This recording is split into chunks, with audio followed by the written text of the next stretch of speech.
خب امروز برنامه اینه که این یکی درم ببریم بدیم اسی صافکارمون که اگر میخواد شروع کنه این هم دم دستش باشه، به خاطر این کار معطل نشه.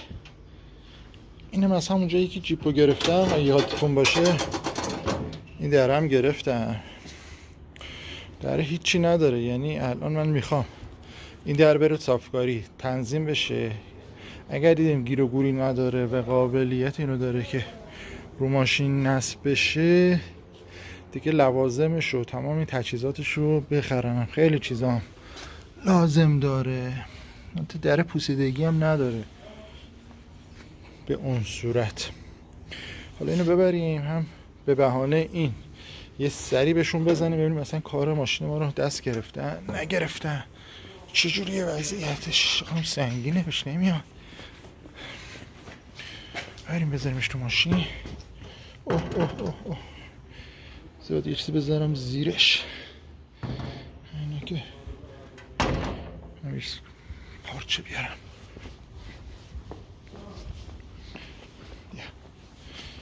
پارچه رو برمیداریم و میبریم برای خب بندازم. نمیتونم اینطوری هم فیلم بگیرم هم اینو بندازم.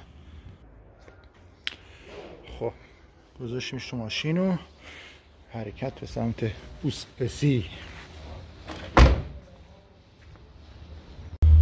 خب این در گذاشتم عقب ماشین. این که دفعه اول من یه در آوردم، الان دارم یه در دیگر رو میبرم. به این علت بود که اون در رو زودتر بردم.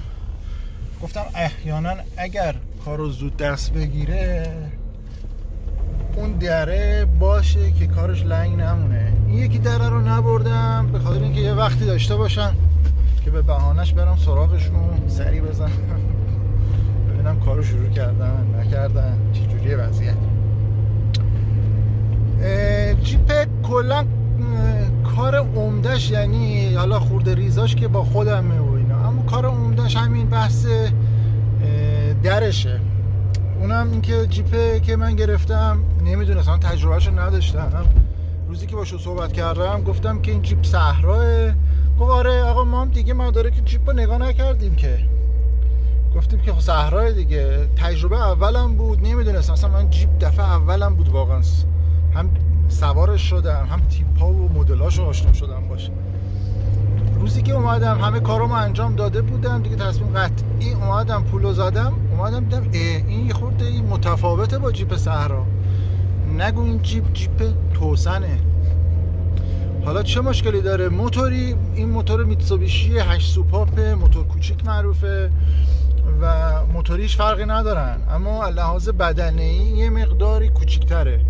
و جیپ توسن در مدل جیپ صحرا نداره که این در با مماس باشه با بدنه. حالا رفتم صافکاری اوس اسی و یادتون باشه رفتم پیش اوس اسی، اینا رو کار براتون توضیح میدم.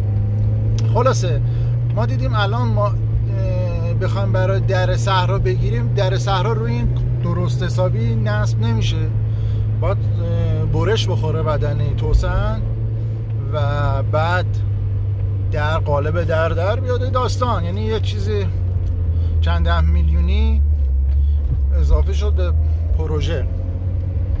حالا کسایی که جیپ کروک میخوان بگیرن و میخوان بازسازی کنن بدونن که آقا حدالامکان صحرا بگیرن که اتاقش لوازمش باشه و دردسرای اضافهش کمتر باشه. چی میخواستم بگم؟ عمده وقت ما اینجا گرفته میشه. بعد من یه سری لوازم باید براش بگیرم برای همون در. 1% دارم احتمال میدم اگر احیانا نتونه این در بیاره یا حالا به هر علتی نشه و من نخوام در بذارم، این لوازمم واقعا به کارم نمیاد دیگه. هزینه هاشم خب کم نیست. روی این حساب یک گلوگاه توی این پروژه ایجاد شده و اونم زمانیه که اینا باید زودتر روش کار انجام بدن تا بشه تصمیم بگیریم. چون لوازمم من سفارش بدم، لوازمم یه چند روزی طول میکشه تا بیاد. بعد این در رو باید ببرم جایی که در رو درهای ماشین و شیشه های ماشین رو میندازن، شیشه بگیرم داستان داره، خورده کار زیاد داره. و من اصلا این جیپ رو گرفتم برای زمستون، یعنی زمستون شروع بشه این جیپ باید قابل استفاده باشه، اما بعید میدونم، فکر نکنم که جور در بیاد. حالا رفتیم صافکاری، حالا زیاد طولانیش نکنم، بریم صافکاری ببینیم اوضاع چه خبره. چشم آب نمیخوره کارو شروع کرده باشه، چون سابقه کارهای قبلی رو دارم. حدسم به اینه که اون پس و پشتا ماشین رو گذاشته، داره الان 206 و پراید و اینا رو که رونده بازارن و مشتری های گذرین انجام میده. حالا ایشالله که اینطوری نباشه. در خوشبینانه ترین حالتش شاید ماشین آورده باشه توی کارگاه خودش و بخواد در روزهای آینده روش کار کنه. در بدترین حالتش تو کارگاه بغلی اون طمعا جیپو گذاشته. بریم ببینیم چجوری میشه. انشالله که روش کار کرده باشه.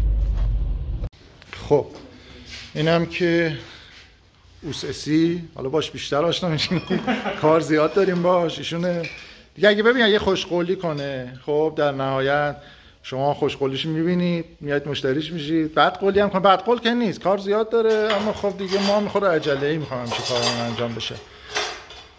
این فعلا توی بایکوت ایشالله تا میگه فرد که اوسسی فردا فردا میبرش اون یکی جایی که بهتون گفتم، حالا میریم میبینیم. کارش یواش یواش شروع کنه. این درم ببینید که براتون توضیح دادم، اون در صحراه، خب که الان آوردیمش. این جیپ بدنه توسنه. روی این حساب این در اگه بندازیمش اینجا، یه خود بذار من دورتر بیام، ببین دره رو بذاریم اینجا، دره تا اینجاها میاد. این قسمت باید برش بخوره، یعنی قالب دره اینجا در بیاد، برش بخوره تا اون بیفته. حالا اگر این وسط مشکلی پیش بیاد، حالا به هر نمیدونم شاید هم پیش نیاد، به این نخوره، من اگه لوازمش رو بگیرم، لوازمش عملا میفته میمونه رو دستم. بعد اینم که کابین است که آوردیمش. این کابینه باید باشه، بیفته رو سقف تا بعد دره رو بر اساس کابینه جا بذاره، چون حالا ممکنه این دره بالاتر از اینجا قرار بگیره. اون وقت باید از پایین که فکر نکنم بشه برش داد. ممکنه ما چارچوب در رو مثلا به اندازه کابین برش بدیم، کوتاش کنیم، کابین روش قرار بگیره. اینم به این صورت. حالا من نمیدونم، شاید صندلیشو ببرم تا این تایمی که داره اینجا انجام میشه، مثلا دونه دونه صندلیاشو بدم روکش کنه، روکشای صندلیشو انجام بدم که یه ذره بیافتیم جلو. حالا بریم سقف هم البته اینجا تاریکه، گفت لامپ نداره، حالا زیاد معلوم نیست. بریم آقا. اینجا اتاق بایکوته. اینجا اتاق بایکوته، یعنی ماشینایی که نمیخواد کار کنه میندازه اینجا. اتاق اصلیشون هم میاد اینجا وقتی که بیاد یعنی کار داره شروع میشه. آقا غلامی، آقا سعید، آقا دیگه تصویرت میره تو یوتیوب ها. آره با ایشون هم زیاد کار داریم. انشالله در و پیکر ماشینه هم ایشون میخواد رنگ کنه. آقا قرار از مزاحمت ماشینه رو قرار بود این هفته بیاریمش. این صادق خان هم آوردیم اینا رو رنگ کنه، یکی این یکی همین. اون پاپری بود، این صادق خانه. ما بریم آقا غلامی کی وقت با آمده. خب آقا دیدید حدسی که زدم همین بود. حالا من چرا میارم اینجا؟ چون اول از همه که بسیار بچه‌های خوبی هستن، مؤدب، بعد کار رو تمیز انجام میدن و قیمتاشون هم خداییش قیمتای پرت و بیخودی نیست، اصولی کار میکنن. بعد من نزدیک 8-9 سال باهاشون کار میکنم. ماشینایی که بازسازی کردم همشون پیش همین 2 نفر بودن و یه ویژگی خوبی هم که جفتشون دارن اینه که خورده کاری ها رو واقعا وقتی که میان پیششون بلافاصله انجامش میدن و این خیلی برام مهمه. کار رو نگه نمیدارن. حالا کارهای عمده اینطوری که به هر حال چند روز این ور اون ور رو داره، طبیعی هم هست. نمیشه توقع بیجا داشت که هر ماشین که رفت به حالا مکانیکیه نمیدونم صافکاریه بلافاصله دست بگیرن کارو. بچهای با اخلاقی هم. حالا بیشتر تو روال مراحل کار ازشون فیلم میگیرم و کلیت انجام کار رو نشون میدم تا بخوام زیاد حرف بزنم. فعلا ببینید وقتی که ماشین آفرودی میخواید استفاده کنید زیر پاتون باشه یا باید خودتون فنی کار باشید، یعنی دست به آچار باشید، حالا چه لحاظ مکانیکی، چه لحاظ برقکاری، چه لحاظ حالا کارهای خورده کاری‌های بدنه، به هر حال ماشین وقتی که بیابون میره ضربه میخوره، خط میفته، کج میشه، سپر فلان میشه، بهمان میشه، 1001 اتفاق میفته. یعنی شما اگر بخواید زیاد هزینه نکنید و این مقدار هزینه ها رو خودتون دست بگیری، باید دستگاه جوش داشته باشید، دستگاه فرز داشته باشید، کارهای برقی ماشین خودتون تا یه حد، حالا نمیگم در حد یه اوستاکار، اما در حدی که واقعا بشه خورده کاری ها رو انجام داد، باید بتونید انجام بدید و بلد بشید. تو این وسط داشتن یه مکانیک خوب، یه صافکار نقاش درست و درمون خیلی کمک میکنه که خدا رو شکر من این 3 قلمو، البته بخکارم خیلی مهمه، اینا رو دیگه دم دست هم هست و همشون لطفم دارن و کارهای منو انجام میدن. خودم هم بلدم، سعی خطا میکنم رو ماشین دیگه، یعنی یه جایی خودم خرابکاری میکنم، خب هزینه‌ش هم میدم دیگه، هزینه‌ش یا زمانی که دست میدم یا به قول معروف پولیه که باید بیشتر هزینه کنم که گنده کاری‌های منو درست کنه، اما خب یادم میگیرم. اوس اسی که الان دیدید بسیار کاربلده از نظر من و سلیقه داره، راهکار میده و خودش یه نعمته. اینطوری نیست که آقا هرچی من بگم باید انجام بده، خودش یه قسمتایی و تجربه خودش و حالا نظر خودش رو اعمال میکنه و کارم بهتر پیش میره و اینم یکی از ویژگی‌هاشه. حالا من نمیدونم چجوریه، پیجی داره که براتون بذارم اگر کاری چیزی بود که دوستان که حالا تو شهر خودمون اصلا حرکت هستنم میتونم بهش مراجعه کنن و به قول معروف آشنا بشن باشون. میپرسم اگر بود که حتما بهتون معرفی میکنم.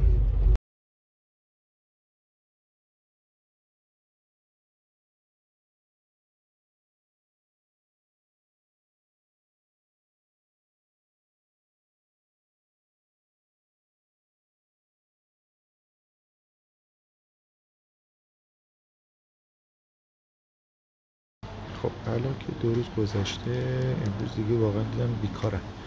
گفتم یه چرخی توی پیج‌های مختلف اینستا بزنم، توی دیوارم بزنم ببینم چیزی که الان میشه تهیه کرد و پیدا میکنم یا نه. در همینم شروع کردم پیج‌های اینستاگرام رو چرخیدن تا ببینم چیزی توش هست. مثلا این بخاری که خوبه چون ماشین فکر نکنم بخاری داشته باشه، یه چیزی داره اون زیر میراد، حقیقتش نمیدونم مثلا سالم هست نیست، به خاطر همین فکر کنم باید یه بخاری براش تهیه کنم. میگم توی چرخیدیم چیزای افتر مارکت، چیزایی که مربوط به کمپ و کمپ زدنه رو دیدم، سر خودم رو گرم کردم دیگه. این ابرویان باحاله، مطالعه نمیدونم بزنم یا نه، خداییش هم چیزای باحالی تو این سایت ها هست. این پیجی که میبینید من معمولا خریدم از همین انجام میدم، جیپ دات یدک، همه چیو داره، قیمتاش هم متعادله تقریبا. دست راهنما رو لازم داره ماشین، دیسی من دارم، از ماشین قبلی دارم، کارش نداریم. آها ببین این آینه رو من میخوام برای پاپری بخرم. خیلی هم گشتم دنبالش، نمیدونم مال ماشین سنگینه حالا یا ولوو افاشه، نمیدونم. چند تا پیج مختلف باشون صحبت کردم. حالا اگر کسی از شما میدونه این آینه چیه که برام حتما کامنت بذاره، چون میخوام آینه ماشین سنگین روش نصب کنم. تو این عکس نگاه کنید، این آینه کنار یه در واقع تریلیه که قطعا دوتا میرفت با هم نیستن. حالا دنبالش هم که پیدا کنم.